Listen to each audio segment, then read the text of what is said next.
God, I gotta write down type and shit. What makes a great actor's favorite film so fascinating? Because when a legend like Dustin Hoffman, a man who's built his career on chasing truth in every role, shares the movies that have shaped him, it's not just a watch list. It's a window into his artistic soul. Dustin Hoffman isn't just one of Hollywood's most respected actors. He's one of its great chameleons. From a shy graduate drifting through life, to a desperate actor disguised as Dorothy in Tootsie, to an autistic savant in Rain Man, Hoffman has a gift for disappearing into his characters. But behind that talent is something deeper, a lifelong love of cinema. The kind of love that makes you watch a scene over and over again, not because you have to, but because you can't look away. And Hoffman's taste in films? It's as diverse and rich as his career. His favorites span decades, languages, and genres, from glamorous 1930s cabaret drama to sweeping modern epics. These aren't just casual picks from a list. Each one in its own way taught Hoffman something about acting, storytelling, or humanity itself. What's fascinating is how personal these choices feel. Some are classics that inspired him as a young man, setting the standard for what screen acting could be. Others are films he's returned to again and again, almost like old friends. And yes, a few are movies he starred in himself, because when you pour your heart into something that also changes the way you see the world, it earns a permanent spot in your heart. As we count down Dustin Hoffman's 6 favorite films, you'll see the common threads that run through them. Fearless performances, emotional honesty, and a kind of cinematic truth that lingers long after the credits roll. These are movies that move you, challenge you, and, if you're lucky, change you.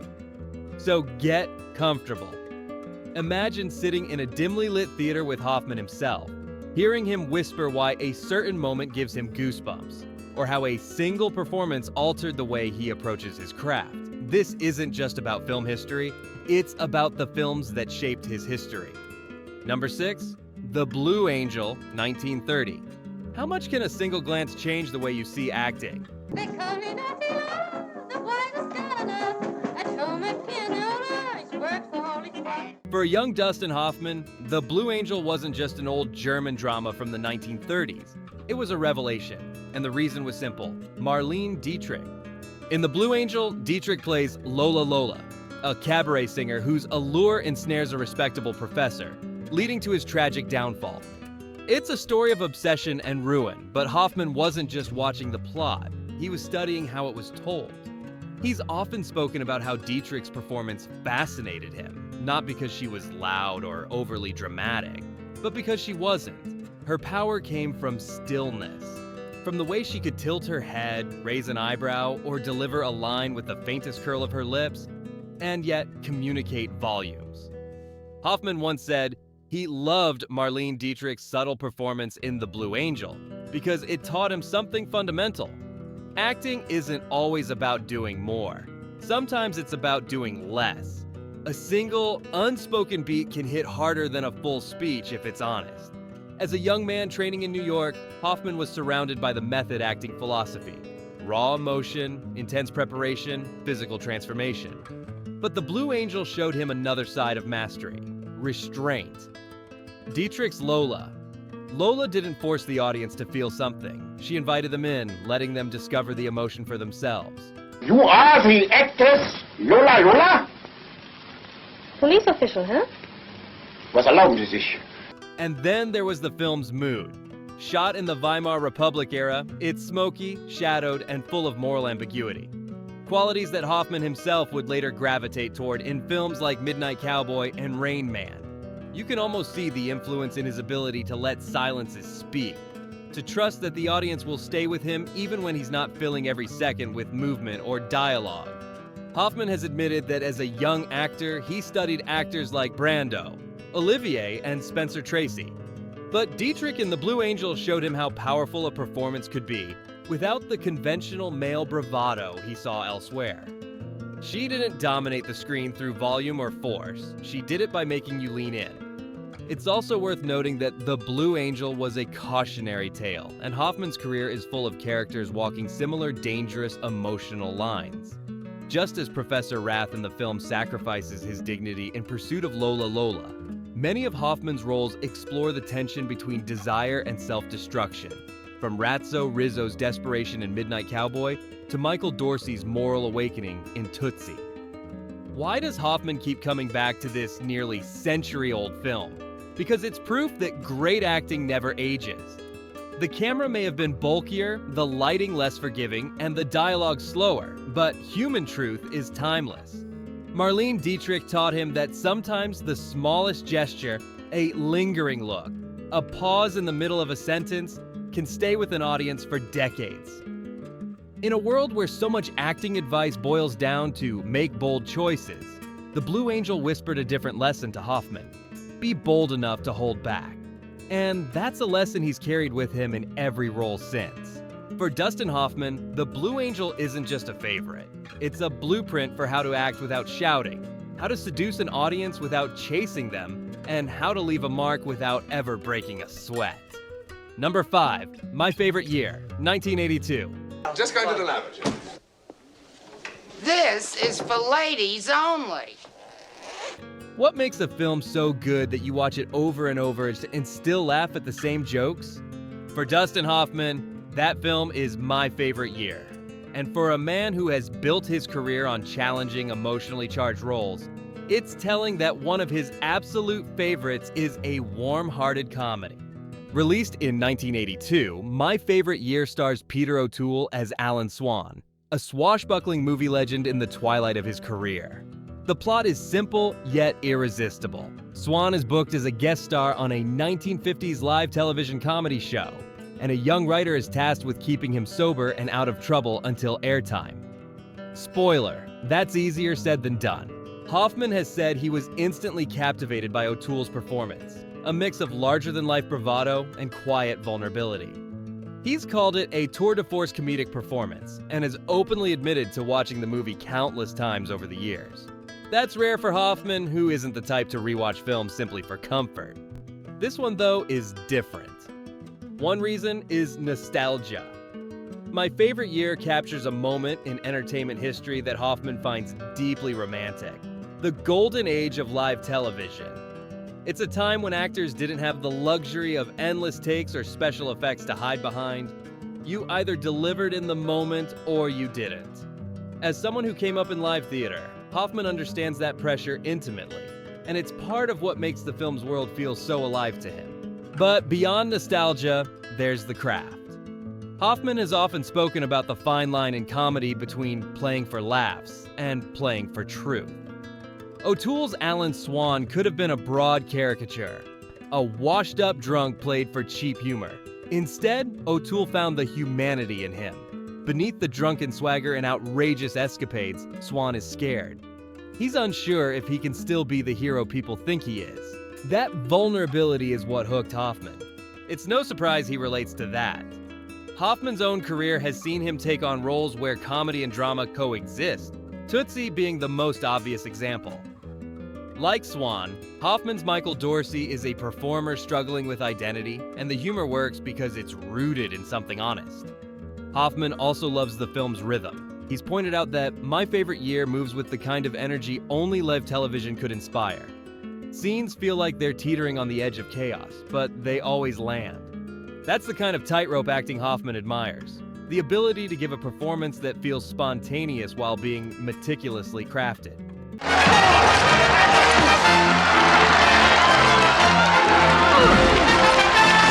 And then there's Hoffman's favorite bit of trivia. 1982 was also the year Tootsie came out. He's joked in interviews that it was a shame the Oscars couldn't give 2 Best Actor awards that year. One to him for Tootsie and one to O'Toole for My Favorite Year. Both performances, in his eyes, were masterclasses in balancing humor with humanity. For Hoffman, My Favorite Year is more than a film he loves. It's a reminder of why he fell in love with acting in the first place. It celebrates the messy, unpredictable, beautiful business of performance. And like a great old story told by a dear friend, it's something he can revisit again and again, always finding new little details to treasure. Number 4, The Red Violin, 1998. What you're saying is, anyway, true. People could get a little excited You know, I could lose my job. How can a single object carry the weight of centuries and still speak to the soul like it was made just for you? For Dustin Hoffman, The Red Violin isn't just a movie. It's a meditation on art, time, and the invisible threads that connect human beings across generations. Released in 1998, this Canadian drama tells the sweeping, multi-century tale of a perfect, almost mythical violin, following it from its creation in 17th century Italy through the hands of prodigies and thieves to a modern-day auction. Along the way, the instrument touches lives in ways both beautiful and tragic. Hoffman has called The Red Violin one of my favorite films of all time. And when you look at his taste in cinema, it's easy to see why. It's not about explosions or spectacle for spectacle's sake. It's about the human stories carried inside a single work of art. One of the things Hoffman admires most is the way the film blends intimacy with epic scope. Most movies either focus tightly on one small drama or go grand with sprawling historical events. The Red Violin does both. In one scene, you're in the quiet of a workshop, watching a craftsman put his soul into the shape of the instrument. In the next, you're watching it travel halfway across the world, changing hands in ways both miraculous and heartbreaking. For Hoffman, this mirrors what great acting does. It makes the smallest moments feel monumental, and the biggest moments feel deeply personal. The film's structure also fascinates him. The story is told through a series of interconnected vignettes, each one set in a different time and place. Italy, Austria, England, China, Canada, yet all linked by this one violin. Yes, I see what you mean. Nothing special. Hoffman has said he's drawn to films that challenge audiences to piece the story together, to look for patterns and meaning in the way lives intersect. And of course, there's the music. Hoffman has an appreciation for the emotional power of a score, and here it's more than just background. The violin's voice is a character in itself. Composed by John Carigliano, the music won an Academy Award and gives the film its emotional spine. Every note carries a history, just as every face we see has a past. Hoffman's connection to the Red Violin also comes from his own artistic philosophy. As an actor, he's always believed that art is a living thing, that a performance can ripple out and affect people you'll never meet. The violin in the film is a perfect metaphor for that. Its maker never lives to see all the places it will go or the lives it will change. But the work, the art, endures. He's also praised the film's ability to handle beauty and tragedy in equal measure. The violin brings joy and inspiration, but it also witnesses loss, greed, and betrayal. That emotional duality resonates with Hoffman because it's honest. Art doesn't exist in a perfect, untouchable world. It lives in ours, with all its flaws. Ultimately, Hoffman loves The Red Violin because it's about legacy, not the kind measured in fame or money, but in the quiet, often unseen ways we leave pieces of ourselves behind. It's a film that says, you may be gone, but your song goes on. For an actor who has spent his life putting truth into the characters he plays, that's a message worth holding close. Number 3, Rain Man, 1988. What happens when a film changes the way the world sees an entire community, and changes the actor who starred in it just as much? How do you know this car? Definitely know this car. It's 1949 Buick Roadmaster, straight 8, Fireball 8. Only 8,095 production. For Dustin Hoffman, Rain Man isn't just another movie on his resume. It's one of the defining experiences of his career and one of the films he genuinely treasures. Released in 1988, Rain Man tells the story of Charlie Babbitt, a self-absorbed hustler played by Tom Cruise, who discovers that his estranged brother Raymond, portrayed by Hoffman, is an autistic savant. What begins as a selfish attempt to control Raymond's inheritance turns into a cross-country journey of understanding, connection, and brotherly love. Hoffman's performance earned him an Academy Award for Best Actor, but for him, the real reward was the human connection it fostered. He said that deep inside, Rain Man is about how autistic we all are. A statement that speaks to his belief that we all live with our own limitations, habits, and blind spots. The film wasn't just about autism, it was about empathy. To prepare for the role, Hoffman didn't just read books or watch documentaries. He immersed himself in the autistic community for nearly 2 years before filming. He met and befriended individuals with savant syndrome, studied their mannerisms, speech patterns, and unique ways of processing the world. More importantly, he listened to their stories. For Hoffman, it was essential that Raymond be portrayed with dignity and truth, avoiding caricature or cliché. The research paid off. Raymond Babbitt is one of the most nuanced and human portrayals of autism in film history. A character with quirks and routines, yes, but also with humor, stubbornness, and moments of profound warmth. Why'd you say funny teeth? She said funny teeth, funny Raymond. Hoffman has often said that playing Raymond taught him as much about patience and compassion as it did about acting. But Rain Man also challenged Hoffman in ways most audiences never see. The role was emotionally and technically demanding, maintaining Raymond's specific speech cadence, physical posture, and lack of direct eye contact for an entire film required intense focus. Hoffman has admitted there were moments during filming when he doubted himself, wondering if he could sustain the character's authenticity without slipping into imitation. The relationship between Hoffman and Cruise was also crucial to the film's success. Off-camera, the two actors built a genuine rapport, with Cruise adapting his own performance to play off Hoffman's subtle beats. Hoffman has praised Cruise for his generosity as a scene partner, acknowledging that Rain Man works because it's a duet, not a solo. The film's impact went far beyond award season. Rain Man brought autism into mainstream conversation at a time when public understanding was limited. Advocacy groups have credited the film with helping to raise awareness and empathy for people on the spectrum. And Hoffman has expressed pride in being part of a project that had a tangible social benefit.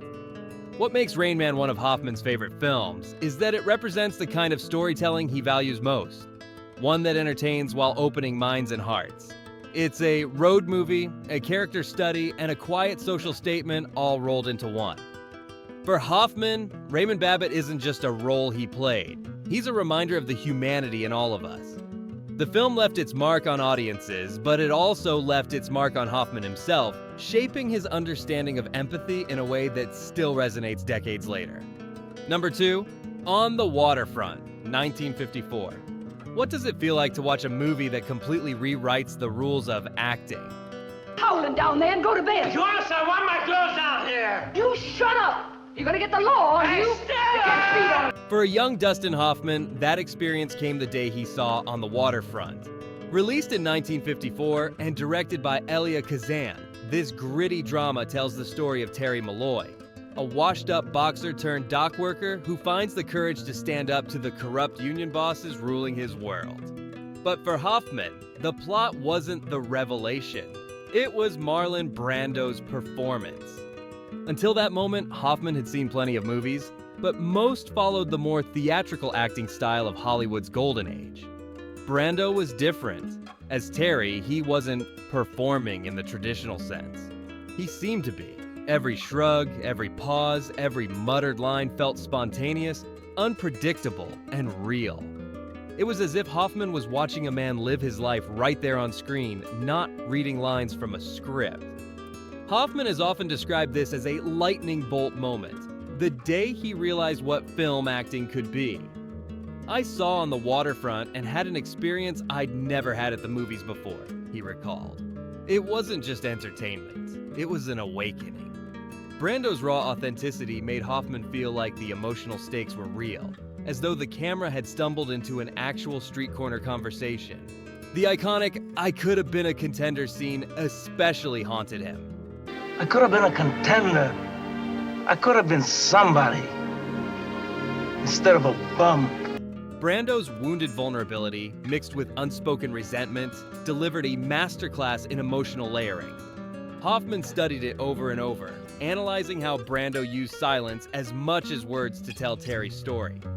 That moment, he has said, planted the seed for his own obsession with truth in performance. It's not just Brando's acting that left its mark. The entire film, from its working-class realism to its moral complexity, shaped Hoffman's view of what great cinema could achieve. On the Waterfront didn't shy away from hard truths. It showed flawed people making impossible choices, and it treated those choices with gravity and humanity. That honesty resonated deeply with Hoffman, whose later work would also grapple with characters on the margins, wrestling with their own limitations. Years later, Hoffman had the chance to meet Brando. He's admitted he was so moved by On the Waterfront that he could recount to Brando every moment that had left him awestruck. And while Hoffman went on to forge his own unique style, more neurotic energy and nervous intensity compared to Brando's quiet power, the influence is undeniable. The lessons Hoffman took from On the Waterfront became cornerstones of his craft. He learned the power of subtle physical choices, the value of listening as much as speaking in a scene, and the importance of grounding a performance in lived experience. Brando's Terry Malloy wasn't a character in the old Hollywood sense. He was a man with a lifetime behind him, and the audience could feel every mile of it. For Hoffman, On the Waterfront isn't just a favorite movie. It's the film that lit the path he would follow for the rest of his career. Whenever he talks about authenticity in acting, you can hear Brando's influence between the lines. It's the movie that made him want to reach beyond acting at an audience, and instead disappear so fully into a role that the audience forgets they're watching a performance at all. Number 1. Tootsie, 1982. What if pretending to be someone else taught you the biggest truth about yourself? It could make me cry now. There's something so spiritual about that. For Dustin Hoffman, that's exactly what happened while making Tootsie. Released in 1982, Tootsie is a sharp, funny, and surprisingly heartfelt comedy drama about Michael Dorsey, a talented but notoriously difficult actor who can't land a job. Desperate, he disguises himself as Dorothy Michaels to get cast in a soap opera, and the scheme unexpectedly changes his life. Hoffman is often called Tootsie one of my 5 favorite movies ever made, and not just because it's one of his biggest hits. He said he's lost count of how many times he's watched it, not out of vanity, but because the experience of making the film altered his perspective in a way no other role ever had. When preparing to play Dorothy, Hoffman worked extensively with makeup artists, voice coaches, and movement specialists. The goal wasn't to create a glamorous disguise, but a believable everyday woman. But when he saw the final transformation, something struck him. Dorothy wasn't beautiful by Hollywood standards, and that stung. Hoffman later admitted that this moment was a gut punch. He realized that throughout his life, he had often dismissed or overlooked women who didn't fit conventional beauty ideals, not out of cruelty, but because he had been conditioned to do so.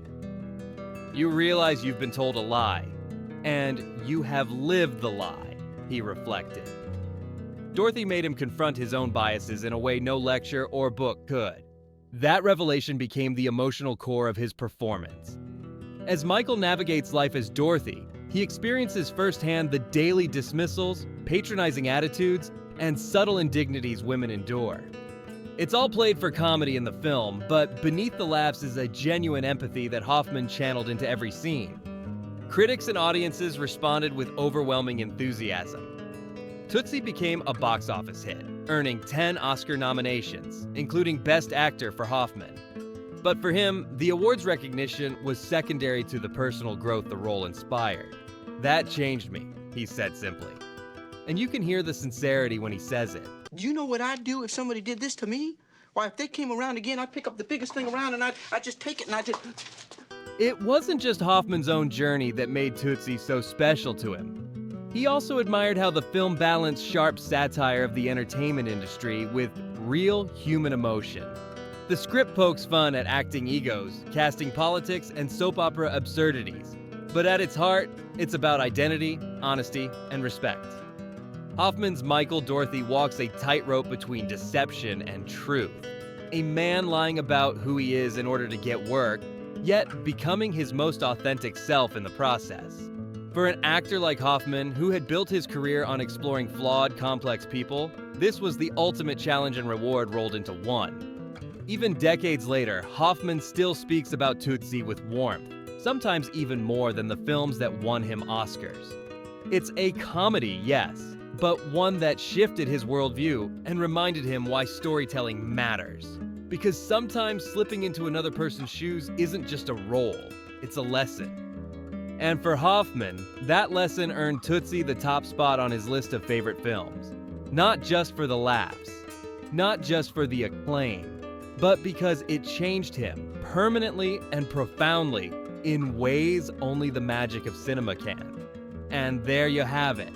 6 films that helped shape Dustin Hoffman, not just as an actor, but as a human being. From the smoky cabaret allure of The Blue Angel to the nostalgic charm of My Favorite Year, from the sweeping beauty of The Red Violin to the emotional depth of Rain Man, each choice reveals a piece of Hoffman's artistic DNA. On the Waterfront gave him the spark, proof that acting could be raw, real, and revolutionary. Tootsie gave him the lesson that empathy can sneak in through the side door of comedy and leave you changed forever. Hoffman's favorites aren't about flashy effects or box office records. They're about truth, connection, and that mysterious electricity between performer and audience. It's the same magic that's kept his own work so compelling for over half a century. So next time you watch one of these films, try seeing it through Hoffman's eyes, as a student of the craft, a lover of great stories, and a believer in cinema's power to open our hearts. Because if Dustin Hoffman's career proves anything, it's this: the movies we love have the power to shape the people we become.